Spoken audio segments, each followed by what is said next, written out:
Once we're married, he'll sign whatever I put in front of him. The man is so lovesick it's embarrassing. And his daddy?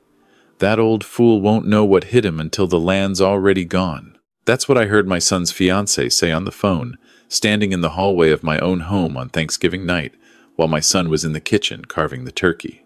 She laughed after she said it. A low, satisfied laugh, like someone who's already won. I was standing at the top of the stairs, having come down from my bedroom to grab my reading glasses.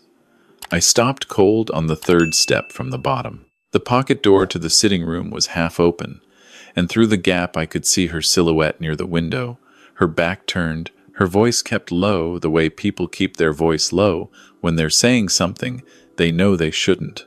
I didn't move. I barely breathed. The timber rights alone are worth close to $2 million, she continued, and he's already put Daniel's name on the deed. All I need is to get the ring on my finger, give it about a year, and then we restructure. It'll look completely voluntary. Trust me, I've done this before. A pause while the other person spoke. Daniel won't be a problem. He thinks I hung the moon. He actually cried the first time I told him I loved him. Can you imagine? More laughter. I gripped the banister. My knuckles went white. In 37 years of building a life in Polk County, Texas, I had never once wanted to put my hands around another person's throat. In that moment, I understood exactly how that impulse feels. I straightened up slowly, took one long breath, and walked the rest of the way down the stairs, making just enough noise to announce myself. By the time I pushed open the pocket door, she was already slipping her phone into the pocket of her cardigan, turning to face me with that wide, easy smile she always wore around me. "Harold," she said brightly. I was just stepping away for a second. "It's so loud in the kitchen." I looked at her for a moment. She was 28 years old, pretty in a careful, deliberate way, with dark hair she wore pinned back and sharp eyes that processed a room the way a contractor prices a job. My son had introduced her 9 months ago, and from the beginning something about her had sat wrong with me. I'd told myself I was being a protective father, told myself I needed to give her a chance. "Dinner's almost ready," I said. "Daniel's been asking where you went." Her smile didn't waver. "I'll be right there." I nodded and walked back toward the kitchen. I didn't look back. But I made a decision in those 10 steps that I didn't fully understand yet. I only knew that everything had just changed, and I was the only one in this house who knew it. My son Daniel was 31 years old and had grown up on the same 340 acres outside Livingston that his grandfather had bought in 1961. Gentry Timber and Land was never a corporation or a dynasty. It was a family operation, built by my father, expanded by me, and now 2 years ago formally transferred into a partnership with Daniel, whose name sat beside mine on every deed and every contract. I'd done it for the same reason most fathers do things like that. I wanted him to have something real while I was still alive, to see him enjoy it. I wanted him to know the land was his. His mother had passed 6 years earlier from a brain aneurysm that took her in a single afternoon. No warning, no goodbye. After that, it was just the two of us, and we had found a rhythm together, a quiet and steady kind of closeness that I don't think either of us could have put into words. He worked the property alongside me. We ate dinner together most nights. We were not the kind of father and son who said "I love you" easily, but we understood each other in the way that people do when they've been through a loss that rearranges everything. When Daniel brought her home that first time and introduced her, she shook my hand firmly and said, "Daniel's told me so much about you. This property is absolutely stunning. Not your home, not the farm, the property." I filed that away and said nothing. She worked in real estate development in Houston, she told me. She was good at her job, she told me. She drove a car that cost more than I paid for my first tractor. I filed all of it away and said nothing. By the time he proposed to her in September, she had been to the property 4 times. She always wanted to walk the timber lines. She always asked questions about the lease agreements with the logging contractors. She complimented me constantly, with the focused sincerity of someone practicing a skill. My son was completely, helplessly in love with her. And I had told myself, over and over, that my unease was just grief, dressed up as instinct, that I missed my wife, that I was afraid of losing my son to someone else's orbit, that I was, as Daniel had gently suggested once, maybe just a little stuck in my ways.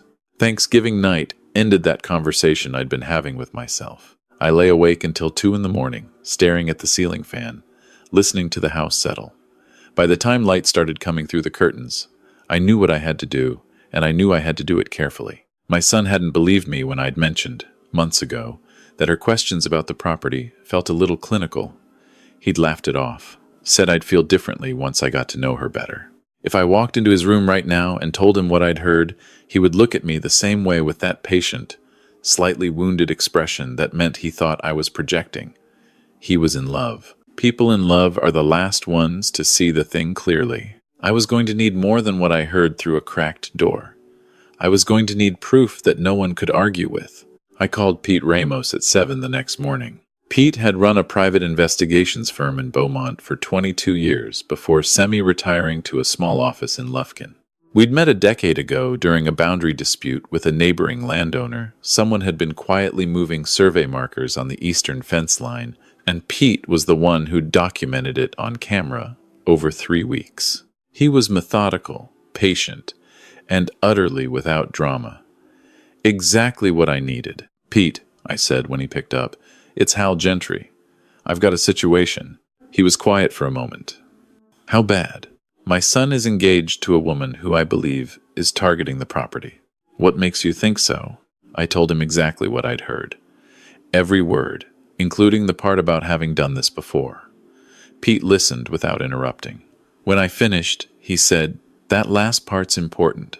If she's done it before, there's a trail somewhere. Give me 2 weeks." 2 weeks felt like 2 years. I went about my routines. I drove the fence lines, signed the quarterly contracts with the logging company, met with our accountant in Livingston on a Tuesday afternoon. Every evening I sat in my study and waited for Pete's calls, watching the deer come into the clearing at dusk, the way they always did, not really seeing them. Daniel called twice that week, cheerful, talking about the wedding timeline. He wanted a spring wedding. She wanted something intimate but elevated, whatever that meant. He asked me if I was feeling all right. I told him I was fine, just tired. 5 days in, Pete called. "Hal, her name isn't Brianna Collier. It's Brianna Vogt. Changed it legally about 4 years ago in Harris County. Before that, she went by Brianna Vogt Marsh, which was her married name. She was married to a man named Scott Marsh in Beaumont. They divorced in 2019. I leaned forward in my chair. What happened with the divorce? That's the interesting part. Scott Marsh owned a small trucking fleet with his father. 4 trucks, established routes, decent operation. Brianna entered the picture in 2017, married Scott in 2018, and had her name added to the LLC as a partner within 3 months of the wedding. The father didn't like it, said she pushed for it, and Scott went along. What happened to the business? It's gone. By the time the divorce was finalized, the LLC had been used as collateral on 2 loans that Brianna had arranged. Both loans went into default. The trucks were repossessed. Scott's father had a heart attack in the middle of the proceedings. He survived, but the business didn't. Scott works for a freight company now, making $20 an hour. I sat with that for a moment. My hands were very still on the desk. Is there more? There's always more. Give me another week. The second week was harder than the first. I saw Daniel on Wednesday when he stopped by to drop off some equipment invoices. He stayed for coffee and talked for an hour about a timber management plan he wanted to implement in the spring. Rotating harvests, replanting schedules, a 10-year strategy. He had a notebook full of diagrams. He'd been working on it for months. His face was lit up the way it gets when he's genuinely excited about something, the same way it looked when he was 12 and showed me a model he'd built of a steam engine. I listened to every word. I asked questions. I did not say anything about Brianna. After he left, I sat in the driveway for a long time, in the cold. Pete called on day 11. "You need to come to Lufkin. Bring an afternoon." We met at his office above a title company on Main Street. He had a folder on the desk and a laptop open. and he walked me through everything with the quiet efficiency of a man who has delivered bad news many times and has learned that directness is a kindness. Her ex-husband's family wasn't the only one. Before Scott Marsh, there had been a man in Port Arthur named Gerald Thibodeau, who owned 40 acres of coastal property that his family had held since the 1970s. She had dated his son, never married, but had gotten far enough into that family's circle to be added as a beneficiary on a small business account. When the relationship ended abruptly, about $40,000 was unaccounted for. Gerald reported it. The investigation went nowhere. Not enough documentation. She learns from each one, Pete said, turning the laptop to show me a recorded conversation. She's getting more sophisticated. He had gotten close enough to record her twice. Once at a coffee shop in the Woodlands, meeting with a man Pete had identified as a real estate attorney named Drew Fenn, not her attorney, not on any contract I'd ever seen. And once on a phone call captured through a directional microphone at 30 yards, standing outside a wine bar on a Tuesday evening. "Listen to this one," Pete said, pressing play.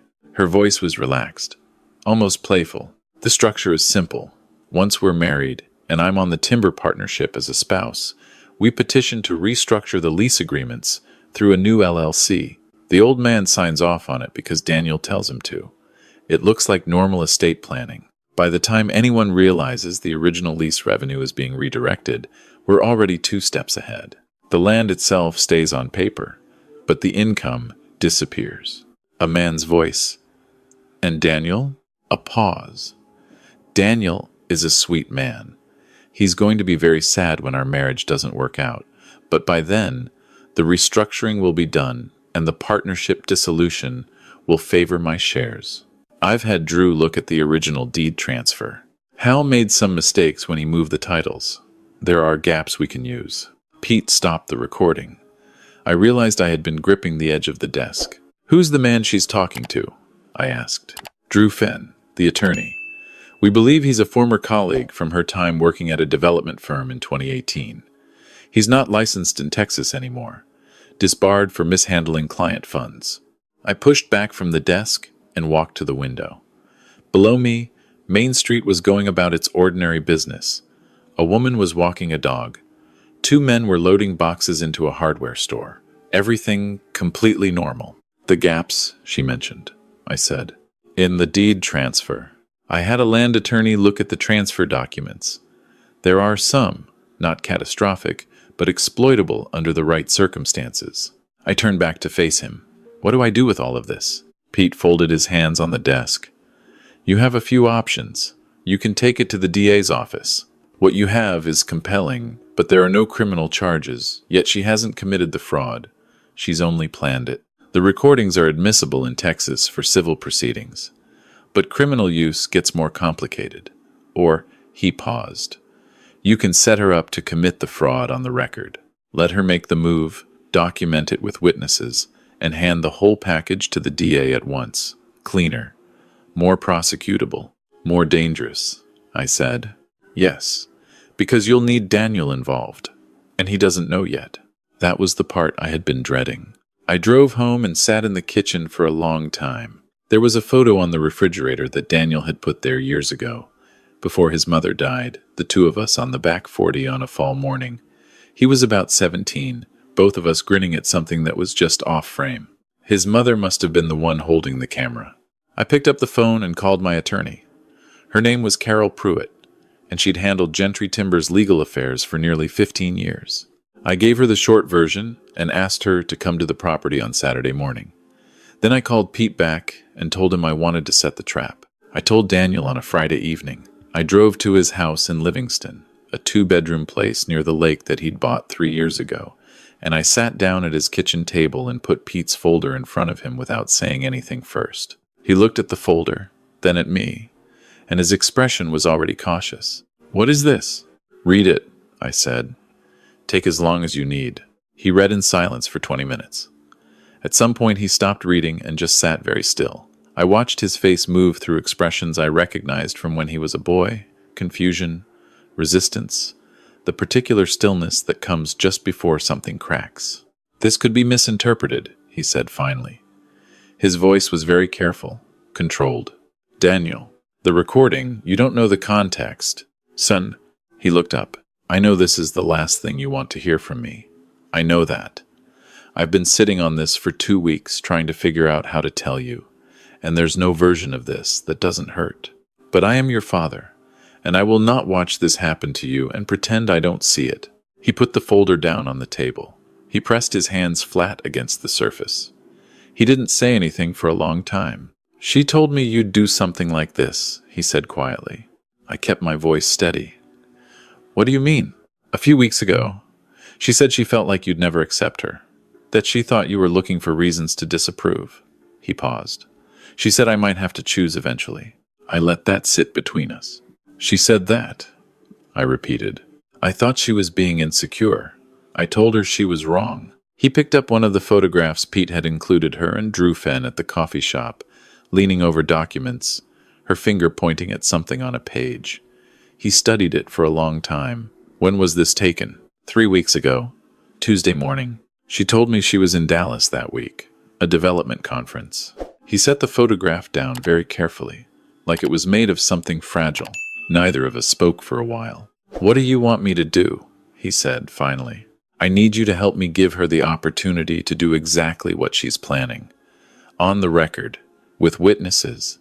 He looked at me. His eyes were red at the edges, but his jaw was set. He looked, in that moment, more like his mother than he ever had. Tell me how, he said. Carol drafted a set of documents over the following week. On paper, they represented a legitimate estate planning restructure, exactly the kind of move that someone in Brianna's position would find irresistible. The documents proposed a new LLC for the timber lease operations, with provisions for spousal inclusion upon marriage. They included language about partnership efficiency and simplified inheritance structures. To someone who'd been planning exactly this play, it would look like we'd handed them the keys. I had Daniel call her and tell her that his father had finally come around, that I wanted to modernize the property's structure before the wedding, that I needed both of them to come to Carol's office on a Thursday afternoon to go over paperwork. She said yes immediately. She said she was so glad I was warming up to the idea. The night before the meeting, Daniel stayed at the property. We didn't talk about the next day. We sat on the back porch after dinner, in the dark, listening to the tree frogs, the way we used to when he was in high school and couldn't sleep. I keep thinking about Mom, he said. Me too. She would have seen it right away, wouldn't she? It wasn't really a question. I thought about his mother, about her particular brand of clear-eyed patience, the way she could read a person in a single conversation and know exactly who they were. Probably before she finished shaking her hand, I said. He made a sound that was almost a laugh. We stayed out there until the moon came up. She walked into Carol's office Thursday afternoon in a charcoal blazer and low heels, carrying a leather portfolio, looking every bit like someone who does this professionally. Which, in a sense, she did. She kissed Daniel on the cheek, shook Carol's hand warmly, and sat down at the conference table with the easy confidence of someone who thinks they are the smartest person in the room. Drew Fenn was not with her. That was interesting. She was running this one herself. Carol walked her through the documents slowly. I watched her eyes move across each page. I watched the moment she understood what she was looking at, a tiny shift, a slight quickening, like a hawk spotting movement in the grass. She asked 3 questions, all of them precise, all of them aimed at the provisions that would benefit her most. She suggested 2 minor modifications to the partnership language that would, as Pete had predicted, give a spouse disproportionate claims in a dissolution. Carol wrote down the modifications and nodded as if she was considering them. I think we can work with that, Carol said. Let me redraft and we can circle back next week. That was when Brianna made her mistake. She reached into her portfolio and produced her own documents, neatly typed, already formatted to match the structure we'd shown her, with her suggested modifications already incorporated. She slid them across the table toward Carol. I had my own attorney look at a similar structure, she said. This version might save us a step. The room went very quiet. Carol looked at the documents without touching them. She looked at me. Then she looked at Brianna. Your attorney, Carol said. Would that be Drew Fenn? The color in her face shifted. Just slightly. Just enough. I'm not sure what you mean, she said. Drew Fenn was disbarred in Texas in 2021 for mishandling client funds, Carol said. His name is on the footer of this document, page 3. Brianna looked down at the document in front of her. For the first time since I'd known her, the smooth surface of her expression showed a crack. Daniel spoke then. He'd been quiet the entire meeting, sitting to my left with his hands folded on the table. His voice was completely level. "We know about Scott Marsh," he said. "We know about the trucking company. We know about Gerald Thibodeau in Port Arthur. We have recordings, Brianna. We have photographs. We have 2 weeks of documentation." He paused. "And we have this." He placed his hand flat on top of the documents she'd brought. "Which you just handed to our attorney of your own free will?" She looked at him for a long moment. Then she looked at me. I don't know what she expected to see. Triumph, maybe, or anger. I didn't feel either of those things, sitting there. I felt something quieter. The specific relief of a man who has been carrying something very heavy and has finally been allowed to set it down. "I think you should leave," I said. "And I think you should speak to an attorney, a legitimate one." She left without another word. She took her portfolio. She left the documents. Carol was on the phone with the district attorney's office before Brianna's car had cleared the parking lot. The investigation took 4 months. Pete turned over his full documentation, including the recordings. The DA's office contacted Scott Marsh's family in Beaumont and the Thibodeau family in Port Arthur. Both cooperated. Scott's father, who had largely recovered from his heart attack, agreed to speak to investigators. Gerald Thibodeau wrote a 12-page statement. Drew Fenn was arrested in February on charges of conspiracy to commit fraud and practicing law without a license. He took a plea deal in March and testified against her in exchange for a reduced sentence. Her trial lasted 9 days in a Polk County courtroom. I sat in the gallery every day. On the 5th day, Scott Marsh took the stand. He was quiet, precise, and devastating. He described in plain language how the business had been built by his grandfather, how his father had run it for 30 years, and how it had been gone within 18 months of his ex-wife's name appearing on the paperwork. He described his father sitting at the kitchen table the night the last truck was repossessed, staring at the wall, not speaking. On the 7th day, Daniel testified.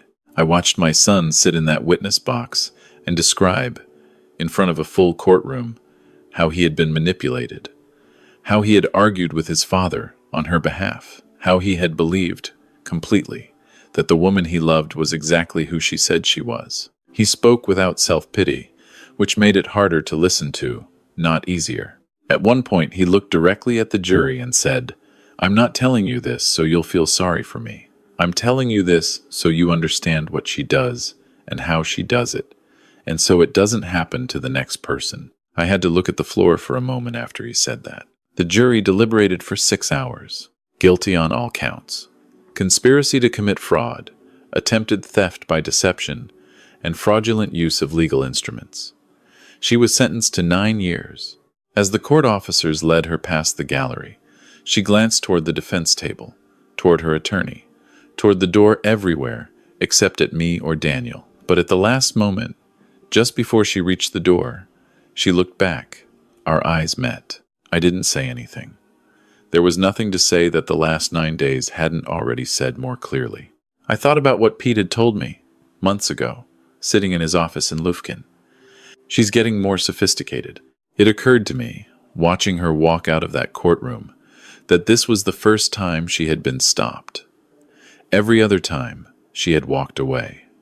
The Port Arthur situation, no charges. The Beaumont marriage dissolved cleanly, money already moved. She had operated for years with the confidence of someone who had never faced real consequences, who had come to believe that being careful was the same as being untouchable. She had miscalculated one thing, the difference between a man who is being careful and a man who is paying attention. The spring came early that year. By April, the back 40 was green in a way that almost hurts to look at. That particular intense green that East Texas does in spring when the light comes through the pines at the right angle and turns everything luminous. Daniel had already started on his timber management plan. He'd brought in a forestry consultant, staked out the first rotation zone, planted a test row of loblolly seedlings along the eastern fence line. I walked out to find him one afternoon, and he was kneeling in the dirt next to a seedling, pressing the soil around its base with both hands, the way you do when you're making sure something is going to hold. He looked up when he heard me coming. "These'll be ready for first harvest in about 15 years, he said. "I know. You'll be almost 80. I know that too." He stood up and wiped his hands on his jeans, looking out across the property. The light was doing that thing it does in late afternoon in April, going gold and heavy, laying itself across the land like something you could almost touch. "I owe you an apology," he said. "You don't." "I do. I told you that you were being overprotective. I told you to give her a chance. I told you—" He stopped. "I let her use me to doubt you. She was very good at what she did," I said. "That doesn't excuse it." I thought about what to say. I thought about his mother, about how she would handle this particular moment, what she would find that was true and useful and kind all at once. She had always been better at that than me. "You were in love," I said finally. "That's not a character flaw. That's just being human.